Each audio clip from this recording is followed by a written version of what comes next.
রহমতুল্লাহ। সম্মানিত দর্শক, আজকে আপনাদেরকে একটি কার্যকরী চিকিৎসার কথা বলবো, যে যাদের বাচ্চারা বেশি কান্নাকাটি করে তারা এই রুকায়াগুলো পড়বেন। ইনশাআল্লাহ খালেস নিয়তে পড়লে ইনশাআল্লাহ আপনার বাচ্চার কান্না দূর হয়ে যাবে। 1 নম্বরে সকাল সন্ধ্যা সূরা ফাতিহা একবার পড়বেন। সূরা ফাতিহা একবার, এর আগে আমলটা করার আগে দুরূদ শরীফ পড়ে নেবেন কয়েকবার।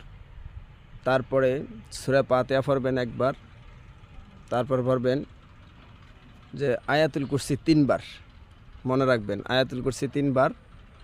তারপরে পড়বেন সূরা সদ, কোরআন শরীফের মধ্যে আছে সূরা সদের যে 34 নম্বর আয়াত 3 বার পড়বেন, শুধু 34 নম্বর আয়াতটা 3 বার পড়বেন। আর সূরা ফালাক 3 বার পড়বেন, সূরা নাস 3 বার পড়বেন। তারপরে লাস্ট দুরূদ শরীফ পড়বেন। প্রত্যেকবার পড়ার সময় ওই বাচ্চার গায়ে ফু দিবেন। ইনশাআল্লাহ দেখবেন আপনার বাচ্চা কান্না দূর হয়ে গেছে। আপনি সেই কান্নার অতিষ্ঠ থেকে বাঁচতে পারবেন সহজেই।